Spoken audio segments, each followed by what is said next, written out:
The broadcast is now starting. All attendees are in listen-only mode.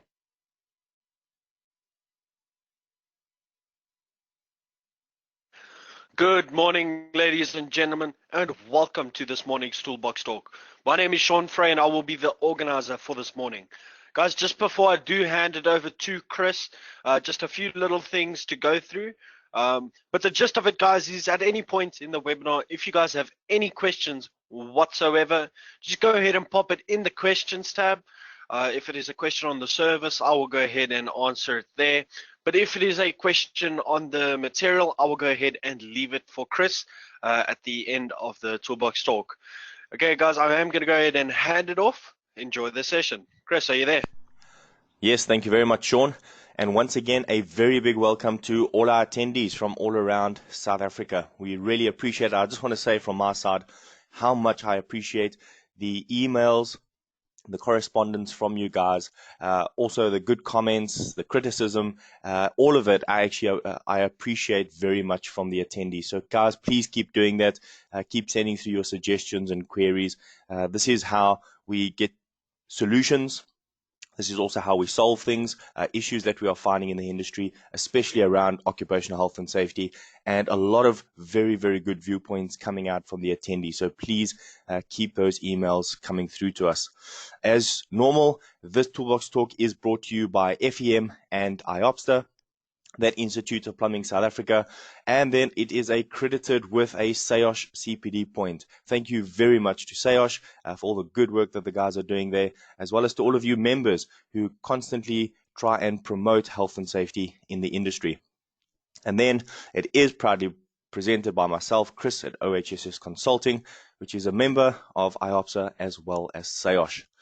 Now, this morning's Toolbox Talk, as we mentioned last week, there are no changes, but we had some really great questions coming through about PPE, and a lot of you guys were asking about stickers on hard hats. So we'll deal with that as soon as we come up to stickers on hard hats, also the expiry dates of certain PPE that we are wearing out there.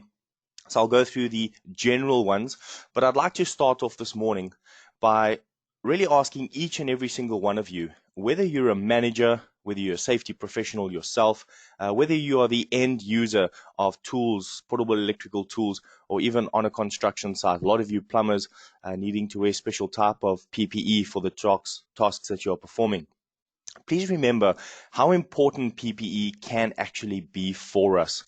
Remember, the definition of PPE is personal protective equipment.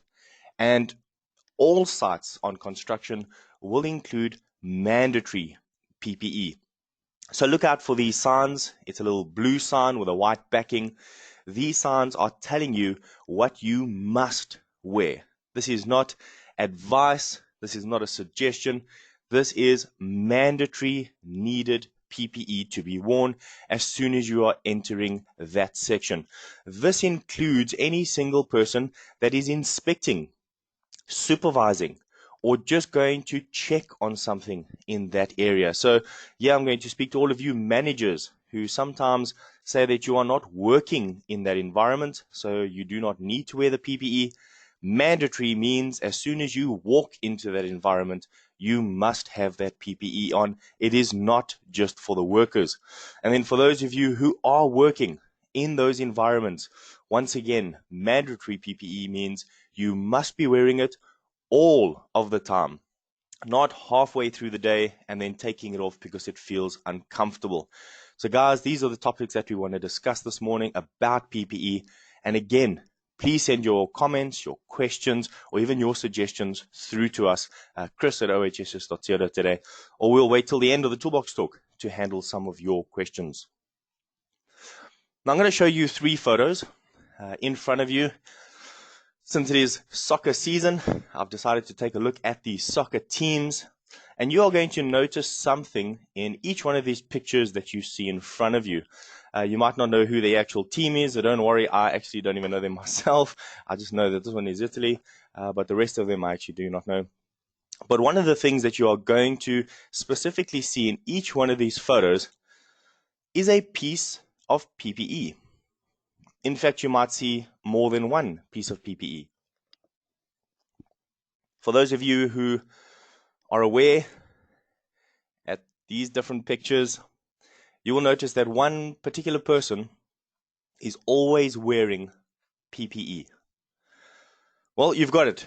It is the goalkeeper. And there on the bottom left-hand corner, you'll see the goalie. He's got his set of gloves on. And I'd like to just ask every single person here that wears PPE for their different tasks. Does this person look out? Does he look different? Does he look uncomfortable? And does he look like he's a bit softer than the others because he's wearing PPE? Well, you will agree with me, he definitely does not. And there is a very big reason why he has to have that set of gloves on. First of all, it does protect his hands from the speed of the ball that gets kicked from the advancing team. And obviously this is so that it does not slip through his hands and go to the back of the nets, because this could cost them the game. In fact, it could cost them the World Cup. So PPE is important even in a soccer match. Now, is that person, specifically talking about the goalkeeper, less of a team member because he is wearing PPE? Well, not at all. They all, rejoice together after a match win. He is as much as part of that team as the striker is, as the defender is. So there's nothing wrong with that PPE. Nobody looks at him funny when wearing PPE. But it seems in our industry that PPE is being given a bad name. It's uncomfortable. We don't like it. We don't want to wear it. Well, guys, PPE is important.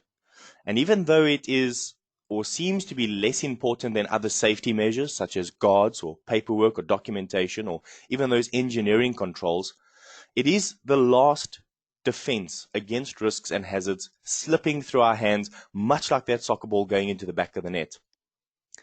It will protect us from these minor risks and hazards that come to us in a daily rate. Every single day, we're exposed to these minor injuries and accidents. PPE is there for that. Sometimes it can even prevent major injuries. We never know. Accidents happen by accident, and therefore we cannot always tell when it will hit us. But imagine that goalie of that team decided to remove his PPE halfway through the game because he felt that it was less important than the rest of his outfit that he was wearing, or he felt that it was a bit uncomfortable, or he didn't like the way it looked on him. It made him look a little bit soft. Well, if the opposing team scored a goal because it slipped through his hands, how would you feel about that goalie? Would you not think, why wasn't he wearing his gloves? Such a simple thing, just put it on, Well, I'm going to ask you that same question. It is such a simple thing to wear a hard hat, to put your gloves on, to wear those goggles while grinding. I know they messed up, but they are there to protect vital organs, your eyes. So again, ask yourself, do you care for the items that are given to you in the interest of health and safety? Do you regularly maintain this personal protective equipment so that it is of best use for you when you are working? So guys, really, you have seen from the outset how important PPE is to the tasks that we are performing. But let's take a look at some of the personal protective equipment that we should be using in different industries and how important it actually is for us. And the first one that I'm going to touch on is a safety harness. Now here on the left-hand side, you've got a full body safety harness, a very basic one that you see in front of you. It doesn't have all the bells and whistles because oftentimes we do not have the budget to buy the really, really expensive ones. And this is not a problem because these basic ones can also do the job very well. What it is designed to do is to stop you from hitting the ground in a fall. And that is what we call fall arrest equipment. So it doesn't prevent you from falling, but it is going to stop you in the event that you do slip and fall so that you do not come into contact with a lower level. You will also notice on top of that picture is a double leg lanyard with a shock absorber. Now this full body harness is meant to be used when working at heights. It is meant to always have 2 points of attachment. The reason why you have 2 hooks is not so that one can be hooked onto your harness and one onto an anchor point. It is meant to be a double check system. How many of you listening in today would prefer it if you could have twice as much protection in a car accident than just one protection, such as a airbag, such as anti-lock or ABS brakes or crumple zones? Wouldn't you really want these things? You know, an additional. In fact, you'd even want more. Well, why is falling off a roof to us not as serious as having a car accident? Because in both instances, somebody can die. So having a double leg lanyard means that both of them should be attached at all times. And if possible, and I'm saying this as if possible because it is not always possible, please try and have them onto separate anchor points. So let's say that you are working on a scaffold where one of the sides has been taken off so that you can do wet works or perhaps install piping or perhaps you're doing extra brickwork and there's no side to one of those sides of the scaffold. So now you have to wear full rest systems so that you do not fall.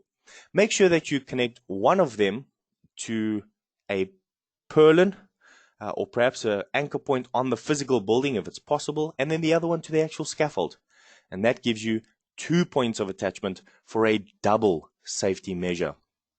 Remember, you have to have 100% hookup when working at heights. This is not impossible. We give excuses in the industry asking where can we hook up, why. With good preparation, you will be able to have 100% hookup. It isn't always possible, but a shoulder level minimum is always practical. So having this anchor point at a minimum shoulder level will assist in the fall forces not being as much as if it is down by our feet. But for those of you working on a roof, I do understand it is not always possible to do this. For all of you others, try and keep a shoulder level minimum anchor point. These types of PPE, the harnesses, the lanyards, the scaffold hooks, all of this is designed to save your life. So please inspect it every day before use. We do not say every day because that could mean that you could inspect it at 4 o'clock in the afternoon before it's chahile time. This is not what we want. We want you to inspect it before you fit that harness onto your body. If you take it off during lunchtime and you come back after lunchtime after having not wear that harness, please inspect it again. Anything could have happened. A very quick visual and felt inspection over your entire harness and lanyard will give you the peace of mind that the tools, equipment, PPE and the task you're performing is safe. And then it comes down to hard hats. Remember, it is important to always wear a hard hat with a chin strap, especially if you're working at heights. This is extremely important, and that is because when falling off a roof or from a scaffold or from any heights, generally the hard hat is the first thing to slip off of our head. If we are arrested in our fall and there is a little bit of swing or pendulum motion and we are going to be hitting into the scaffold, the beams, anything that's around us, there is a very big possibility that our head will hit that. We will have concussion. Worse, we could die from the actual impact. So having a chin strap on is extremely important. In fact, I would go as far as to say it should be mandatory when working at heights. The third point there is to keep your hard hats clean and free of dirt and unauthorized stickers. So unauthorized stickers, what are those?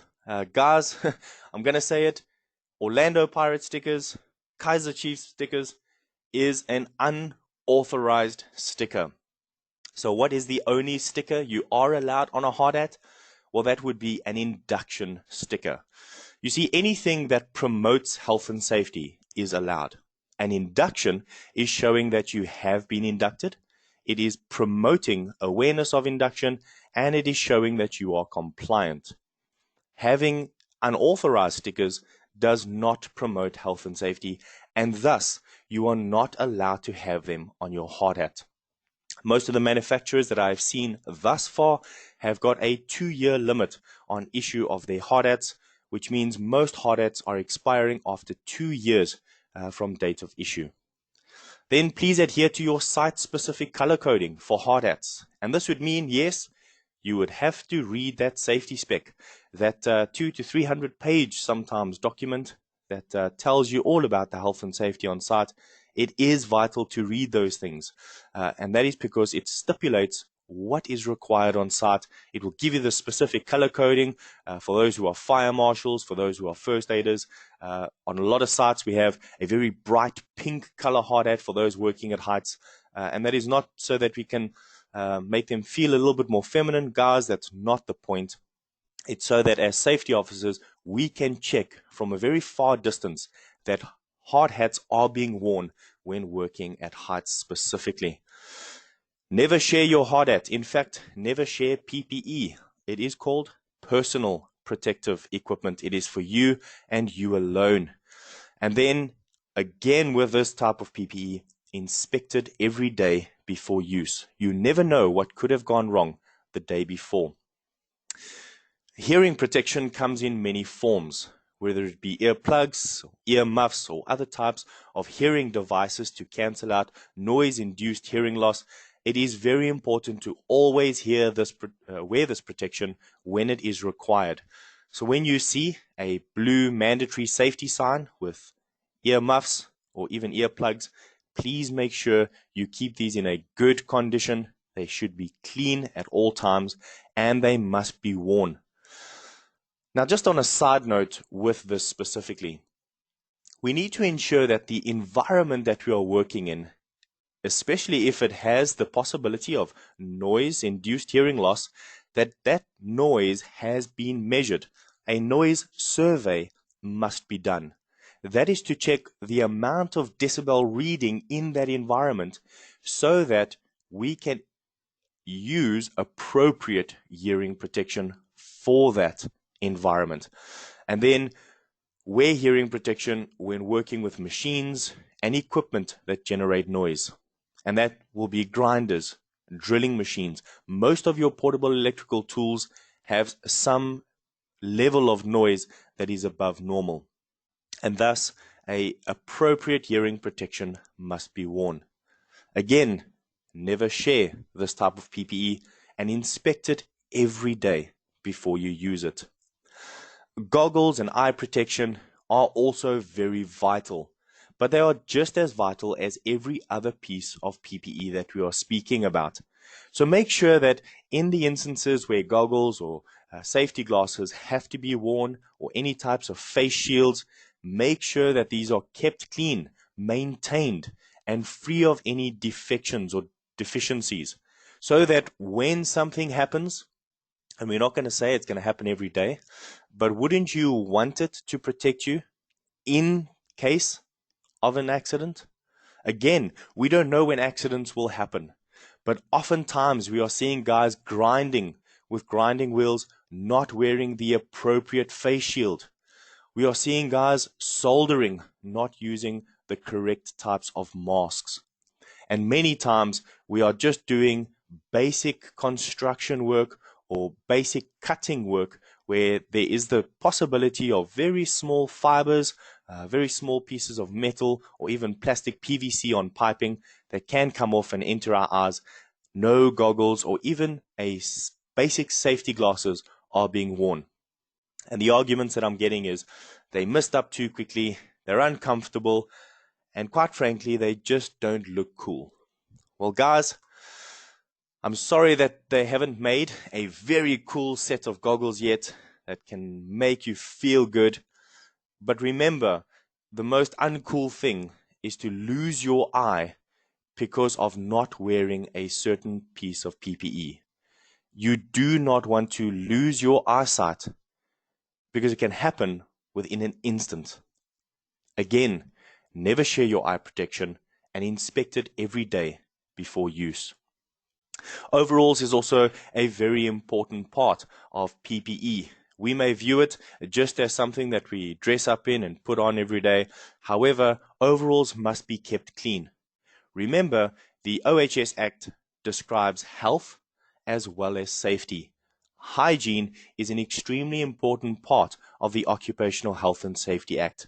So in order to keep ourselves free of bacteria and sweat throughout the day, of very hard labor, many of us do very hard manual labor, and that means that we are going to sweat a lot in our working overalls. Please make sure these are kept clean. And remember, an SABS standard of quality needs to be kept specifically with overalls, especially with those working with different types of chemicals, or if you are using hot works or welding. There are specific overalls that must be used for those specific tasks. In fact, every single piece of PPE that we are discussing here is not a piece that can be used in every single task. We need to check the risks and the hazards of the task that we are performing and ensure we have the right PPE for the task. Very much like having the right tool for the right job, we must ensure that we have the right piece of personal protective equipment. And then ensure your overall that you are working with is never shared between you. Ensure that you have the correct type and inspect it every day for wear and tear. A very important one specifically on construction sites, but I'm going to ask all of you as contractors, these are very cheap, having a reflective bib. It just helps us to see you. It helps others to see you, and a lot of times incidents and accidents could have been avoided if a reflective vest was worn, specifically when moving machinery, construction vehicles, or even other vehicles around you are moving around all the time. Keep them clean. If they are starting to fall apart, replace them as soon as possible. Remember, a protective reflective bib is also a part of PPE, which means it is your personal protective equipment. Make sure you use it and are always wearing it during moving machinery. Do not put an overall jacket over the reflective bib. Make sure that this is always the last piece of PPE that is put on over your overalls or any other piece of clothing. For this morning, it is very, very cold. In fact, there's a cold front for the rest of this week for you guys up in Johannesburg. So please make sure that after you've put your jerseys and jackets on, your reflective bib comes on last so that we can always see you. And then wear your ID card, your induction badge, or any other form of identification that you have to have for that site or for your specific job or company inside the little sleeve or on the actual badge section. Inspect it every day before use for wear and tear. It may seem like a very minor thing, but remember, it is personal protective equipment. Coming down to your safety boots, boots must always be kept clean. Ensure you have a pair of safety boots, even if you are only visiting a site. And this is where I'm seeing a lot of managers and a lot of supervisors coming onto site to quickly inspect something, and they are running in with tackies or other types of shoes that are not in the interest of health and safety. Please remember, safety boots are mandatory on any work site. A lot of factories that you go into, again, it is a mandatory piece of personal protective equipment. Ensure you always wear safety boots. Even if you are running in to check something or even having a meeting on a site and you think you are not going to be performing a task, accidents and incidents have happened where feet have been crushed because of incorrect type of shoes being worn on a construction site, mainly by managers, because they feel that it is not for them and it is just for the workers. So please, every person is equal when it comes to PPE. Accidents will happen to you, whether you are supervising or performing the tasks. Again, do not share this type of PPE. Make sure it is always worn in the green areas and inspected every day for wear and tear.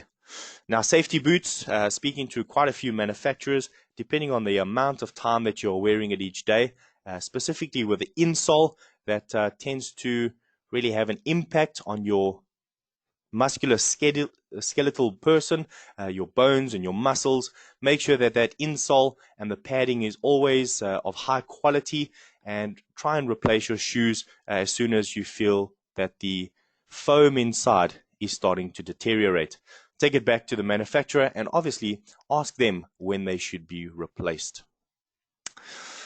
Section 15 of the Occupational Health and Safety Act states that you are not allowed to interfere with, damage, or misuse anything that is in the interest of health and safety. In other words, you are not allowed to either intentionally or recklessly interfere with any of the types of PPE that you have seen here this morning. It is illegal. PPE is mandatory and it is part of the Occupational Health and Safety Act. It falls under your General Safety Regulations, Section 2. If you have any more questions, please let me know, and I can actually send you a copy of that General Safety Regulations.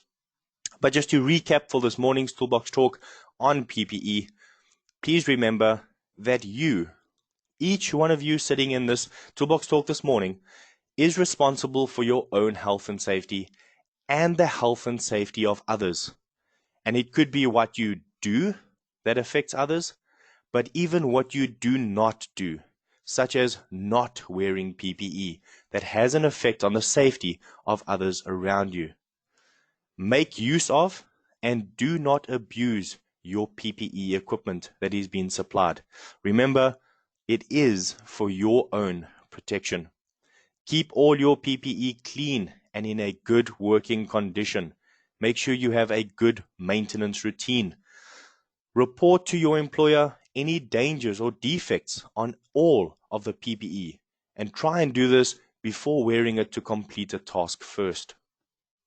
Make sure that the PPE in your possession is kept in a safe, locked up area so as to protect the PPE. If the PPE is going to protect you, you need to protect it first. And then never interfere or misuse PPE, such as using the hooks on a full body harness as a hammer to hammer in nails or scaffolding pins. It is not designed for that. Please make sure we are using the right tool for the right job, the right PPE for the right environment, and always keep it in a good working condition. So take a few minutes now to describe the types of PPE that you need on your site. Perhaps it's a specific type of hard hat, a specific overall, some sort of safety boots that is required, or gum boots, or special safety boots for chemicals. Make sure you have your safety goggles or your eye protection, your hearing protection, your gloves, as well as your full body harness. And don't forget, wherever you see the blue and white mandatory PPE sign, that means you have to wear that PPE. Well, thank you very much for joining us for this Toolbox Talk this morning. We really appreciate all of the attendees. If we are having any questions, we will take them just after this. But just a quick did you know? During this Toolbox Talk, 18 people were injured from workplace accidents. And that is because workplace-related accidents and incidents from across the world, 321,000 people die each year from occupational accidents. What does that mean? That means that every 15 seconds a worker dies from a work-related accident or disease.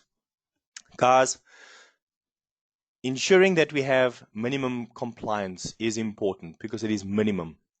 But I'd like to ask you to really take this as a higher standard of health and safety and change your mindset towards something as simple as your PPE so that we can get these facts and figures lower. Because these are people like you and I, every day, working in different environments that are being killed because of workplace incidents and accidents. And it is happening every second around the world. So be safe out there and make sure you wear your correct PPE in the condition that it was given to you.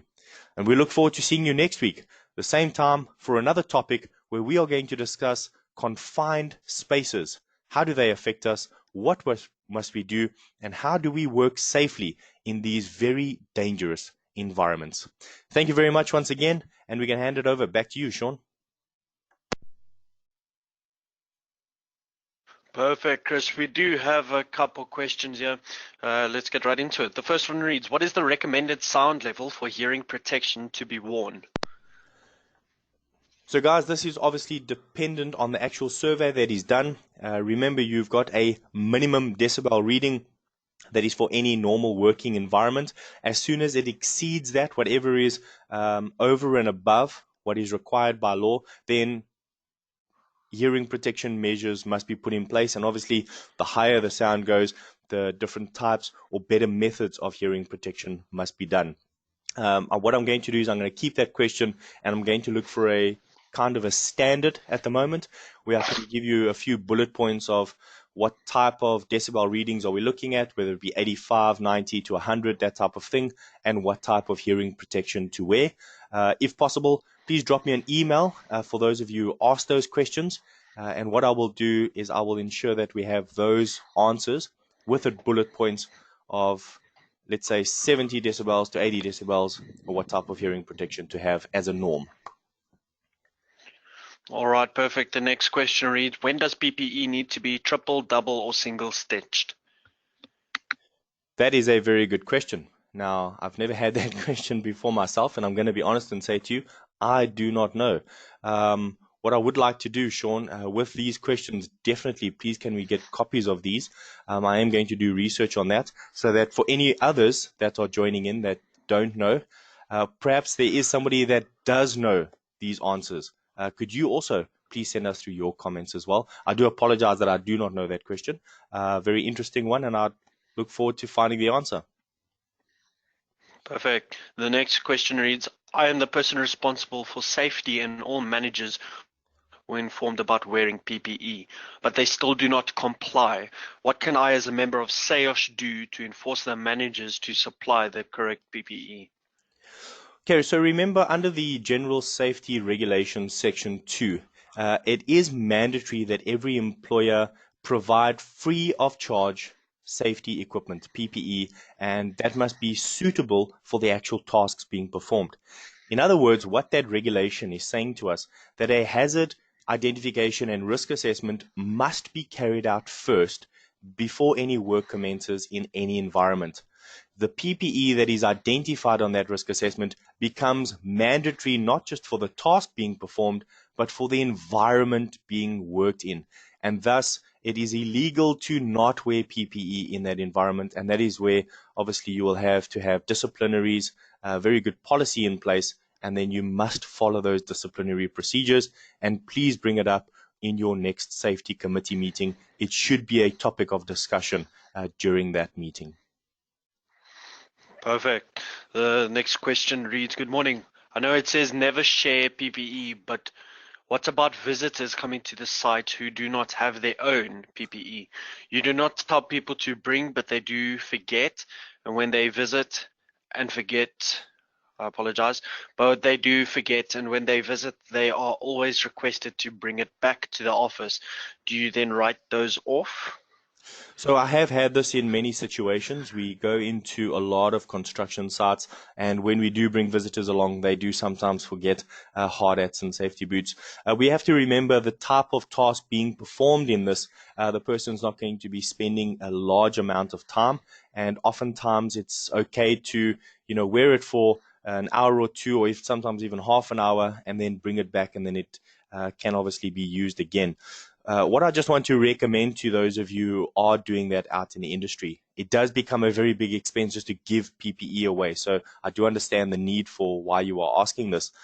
But please remember that the next person that wears it should also make sure that it is hygienically clean. So if you are bringing back a hard hat, perhaps there could be something inside the hard hat that gets peeled off, such as a hairnet, so that the next person that's wearing it, obviously you can wear a hard hat for a few minutes and you will start sweating in it. So they do make provision where there are temporary hairnets or temporary guards to protect feet, hands, goggles, as well as hearing protection. Obviously, the little small foam hearing protections can be thrown away. That's a large consumable and it's not too expensive. But when it comes to goggles, do you clean it? Do you use antibacterial wipes? that is then left with you, who is actually issuing that PPE, to ensure that it is hygienically clean for the next person that is going to be wearing it. Thanks, Sean. Perfect. We do have 4 more questions here this morning. Sure. The first of them reads, yes, can you hear me? Yes. Okay, apologies. Okay, the first question reads, can we have guidance on different respirators and when to use them? A very good question. I have actually done a little bit of research on respirators just recently for a client of mine, where we are going to be working in confined spaces, actually.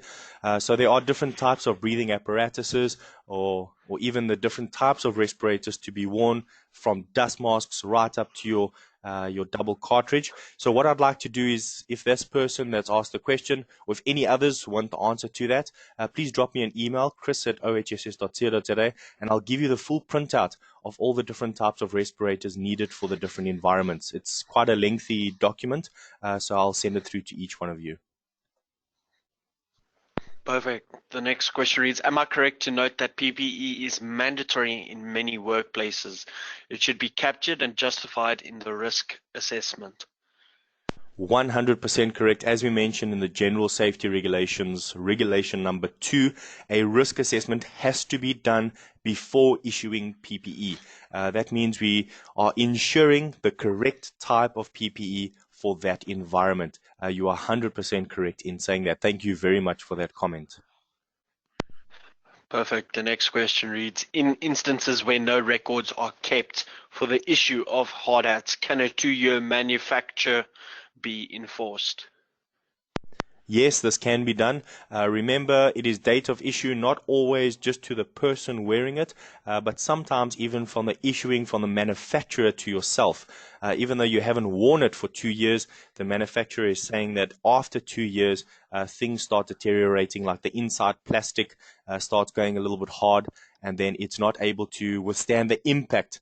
So it's not the actual shell of the hard hat that we're speaking about. Oftentimes those things can last forever because it is such a hardy material, but it's the little inside clips and those little plastic sections on the inside really that the manufacturer is asking you to become aware of, and to ensure that you keep it in good condition, as well as the shell of the hard hat.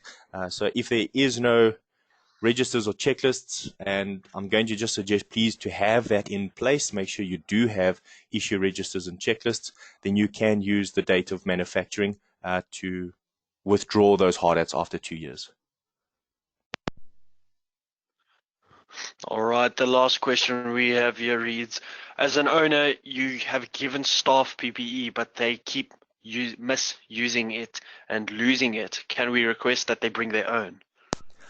So remember, according to the OSH Act, it does state that as an employer, you are responsible to provide free of charge personal protective equipment. And this is really where Section 15 of the OSH Act comes in, the duty of the employee himself not to misuse or damage any tools or PPE.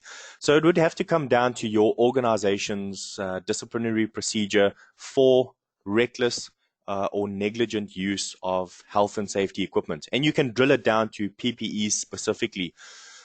What we are saying here is that a lot of companies do, charge for PPE. And, they are going to be, brought over by the Department of Labor, because it is something that must be free of charge. It's a basic requirement of any employee to have PPE. But a lot of the times, these PPE is not being used correctly. Well, then it does fall under Section 15 of the OSH Act. A disciplinary hearing must be done, and you yourself as an organization will then put in specific things that you are going to do after you have found the person to be negligent when using PPE.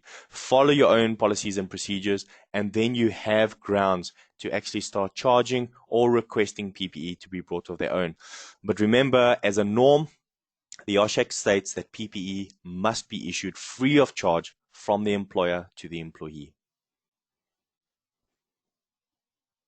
Perfect. That is all of the questions we have this morning. Do you have any final words for the audience this morning, Chris? Just obviously, there's a lot of questions that guys might be thinking about, or perhaps they've heard some of the answers. Please drop me an email.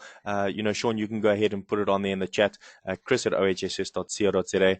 And also, if I can have those other questions about the respirators, the hearing protection, the decibel readings, I've tried to make some notes here as well for myself. I'd love to get back to you as soon as I can. And if there are any other questions, please drop me an email anytime. Thanks, Sean. Thank you very much to everybody joining us this morning. Perfect. Thanks so much, guys, for joining us this morning. I have sent Chris's email a couple of times during this morning's session, so it has been going through the chat. But thank you all for joining us this morning, and I hope to see everyone again same time next week. Enjoy the rest of your week. Bye-bye. Cheers, Sean.